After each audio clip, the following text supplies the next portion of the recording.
สบายดีซื้อปูเดอร์ซื้อแท้ซื้อโคลบหมายเลข F30 มาจากแขวงเวียงจันทร์เมืองพุนโฮงเนาะตัวเพลงสำหรับไก่มอมให้ก็คือจดเพลง R&B ก็คือซื้อเพลงซื้อว่ามาที่หลังแต่จริงจังกว่าตัวนี้ปู่ต้องเป็นผู้ชายที่ smart เท่เนาะแล้วก็มีความสุขุมมีความเท่มีความ smart ในการร้องเพลงนี้โอเคลีลาต้องมานั้น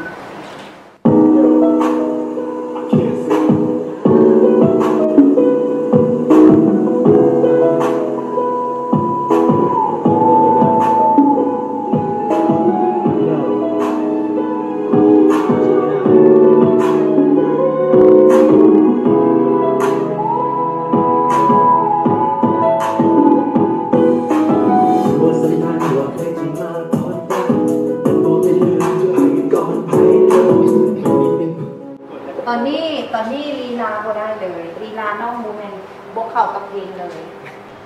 สำหรับน้องปู่เนาะไก่บอกได้เลยว่าโอ้ยจนหายใจใหญ่บาทหนึ่งเลยเพราะว่าไก่เข้าใจในเรื่องของแนวทางแนวเพลงแต่ว่าด้วยโจทย์ของเพลงแล้วก็ด้วยริมิตของการเลือกเพลงฉะนั้นมันเหตุให้ไก่ก็ตัดสินใจยากคือกันเพราะว่ามีสิ่งหนึ่งที่ว่าไก่รู้สึกว่ามันยากในการเทรนน้องปู่นั่นก็คือเรื่องบุคลิกภาพเพราะว่าน้องปู่นี่เป็นคนที่ว่ามีพื้นเสียงดีห้องเพลงเก่งแต่ยังขาดในเรื่องของบุคลิกภาพสำหรับทำอิฐเนาะทำอิฐนี่รู้สึกกดดันหลายที่ว่าเพลงเข้ามาแล้วก็เราก็ได้ฟังเพลงนั้นๆเนาะรู้สึกกดดันแต่ว่าด้วยความที่ว่าเราต้องแข่งกับคนอื่นและมีหลายๆคนที่ว่าจะมาแข่งกับเราต้องสู้เขาไปให้ได้และเราเป็นคนที่ว่าตั้งใจกับรายการนี้หลายตั้งใจที่ว่าเพราะว่าความฝันเราอยากเป็นนักร้องมาได้ตอนน้อยใช่ไหมแต่ว่าเสือไก่จะเป็นคนสร้างแล้วก็จะเป็นคนเปลี่ยนบุคลิกภาพของปู่ให้เป็นผู้ชายที่สมาร์ทเท่และมีเสน่ห์ที่สุดเทิงเวที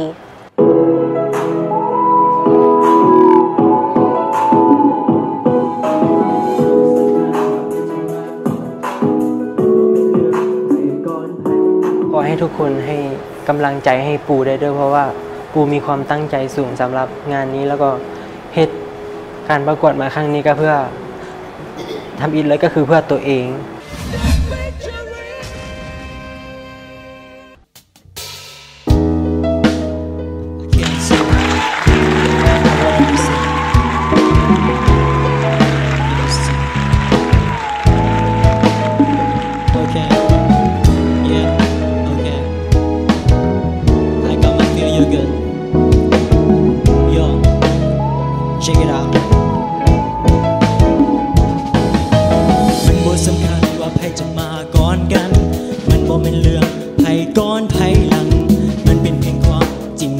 จริงจัง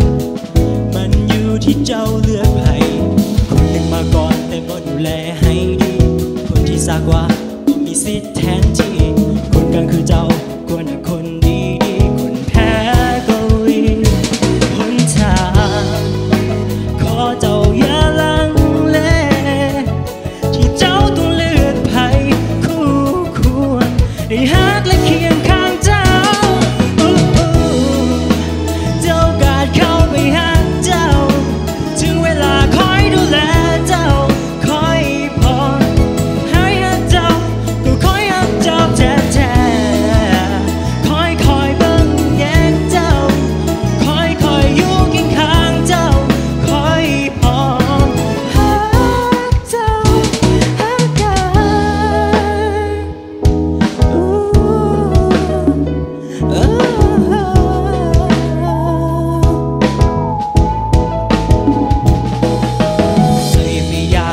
จะบอกเลิกกัน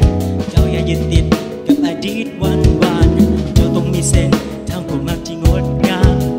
ขอเจ้าเปิดใจหักคอยมันบ่ดีบ่เห็นคุณค่าตัวเจ้าคนทุกคนก็ต้องมีรู้สึกเหมือนกันคนหนึ่งมาก่อนจะมาจิตใจทุกอย่างคอยมาทีหลังแต่หักจริงขอเจ้าอย่าลังเลที่เจ้าต้องเลือกไผ่คู่ควรได้หา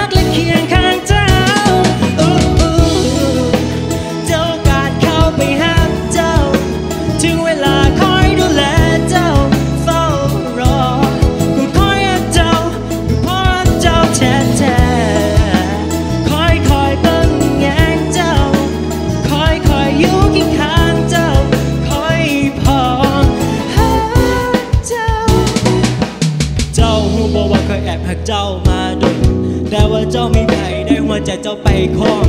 ก็นั้นก็ยังติดตามเฝ้าเบิ่งห่างๆอยู่เรื่อยมาติดตามว่าเจ้าเป็นจึงใดสุขทุกเพียงใดจึงได้หัวเขาให้เจ้าทุกทรมานเขาจะได้หัวใจเจ้าไปคล้องก่อนคอยแต่ด้วยความทำให้จิตใจเจ้านั้นอยู่เรื่อยไปขอเจ้าอย่าทนอีกต่อไปเลยเลิกเลยที่เจ้านั้นได้มั่นใจคอยของเท่าเวลานี้มาโดนเจ้าเลิกกับเขาเมื่อใดจะมีค่อยนี้เขาไปดูแลเจ้าให้เจ้ามีแต่ความสุขเจ้าโอกาสเข้าไปหาเจ้าถึงเวลาคอยดูแลเจ้าเฝ้ารอกูคอยหาเจ้ากูคอยหาเจ้าเหลือเกินคอยเบิ่งแยงเจ้าคอยอยู่เคียงข้างเจ้าคอยพอหาเจ้าเหลือเกิน oh, no no no no no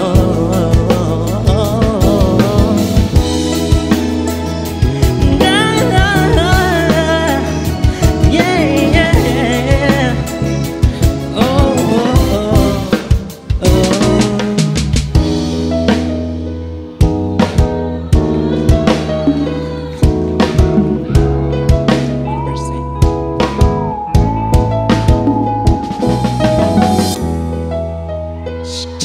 ว้าวเสียงตบมือดังๆให้กับน้องปู่เนาะ F29 จากทีมโคสกายโอเวอร์แดนซ์เนาะเมื่อกี้นี่เพิ่นได้ปิดท้ายไปด้วยท่าเต้นแบบเท่ๆสุขุมแบบบ่ธรรมดาเลยเทเลอร์เจ้าและนี่ก็เป็นอีกหนึ่งผู้เข้าแข่งขันที่หอบความฝันของตัวเองมาสร้างให้เป็นจริงในเวทีแห่งนี้ The Featuring แต่ว่าจะเป็นอะไรนั้นไปฟังคอมเมนต์จากโคสกายกันเลยเนาะเห็นเพิ่นยิ้มน้อยยิ้มใหญ่อยู่เมื่อกี้ปู่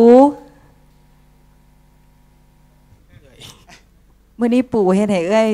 น้ำตาเกือบทะลักออกมาปู่เป็นน้องซ้ายล่ะที่เอ้ยหักที่สุดอยู่ในทีมเพราะว่าปู่เป็นคนที่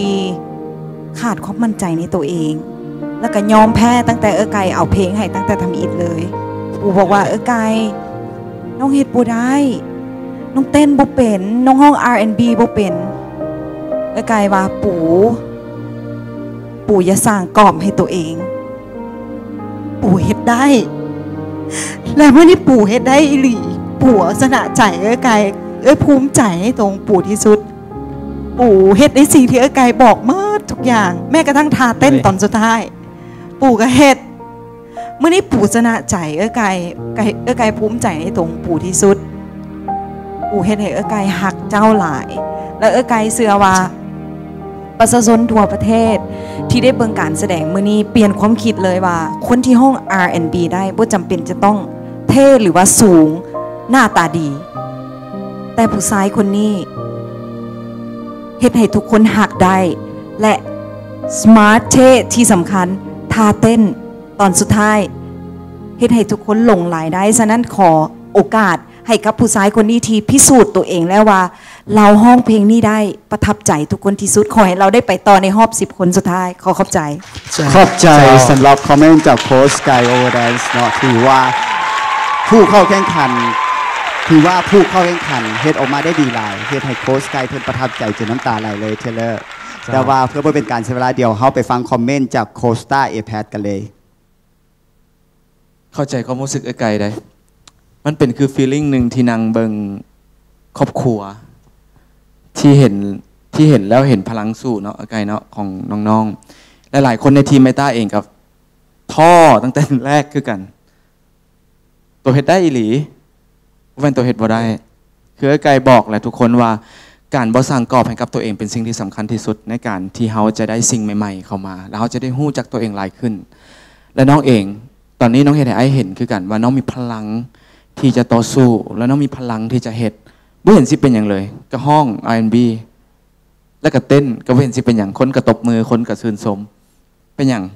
บ่เห็นเป็นอย่างเลยและน้องก็เฮ็ดได้มื้อนี้และไอ้เชื่อว่าคนลาวทั้งประเทศเห็นแล้วจะหลงรักเสน่ห์ความเป็นตัวของตัวเองของตัวและจะเห็นถึงความพยายามและตั้งใจของตัวแน่นอนไอ้หวังว่าจะเห็นตัวอยู่ใน10คนสุดท้ายในมือไฟนอลและตอนนี้ถึงเวลาแล้วที่ว่าน้องปู่ต้องได้ฝากถึงท่านผู้ชมทั่วประเทศทางบ้านเพื่อขอคะแนนโหวตเชิญเลยซื้อปูเนาะซื้อแท้ซื้อโครบหรือว่า เอิ้นลบหรือว่าปูก็ได้น้อง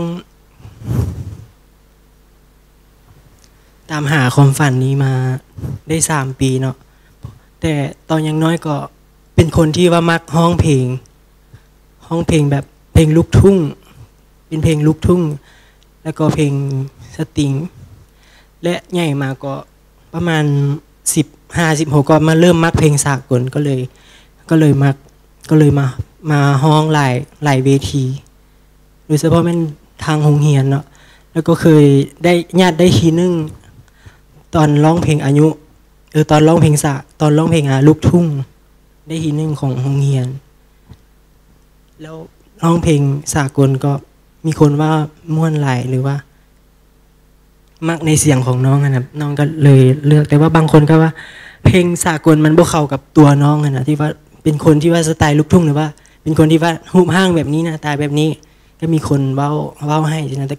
ต่ตัวเองก็บ่ได้สนตัวเองเอาไอดอลมาจากนักร้องต่างประเทศก็คือไมเคิลแจ็คสันหรือว่าเป็นคนที่ว่าบ่ได้หน้าตาดีแต่ว่าเรามีความสามารถเรามีพรสวรรค์ในการเต้นแล้วทุกคนก็เบิ่งเราที่ความสามารถบ่ได้เบิ่งที่การบ่ได้เบิ่งที่รูปร่างเนาะแล้วน้องก็ได้เอาตัวอย่างจากเรานั้นมาห้อง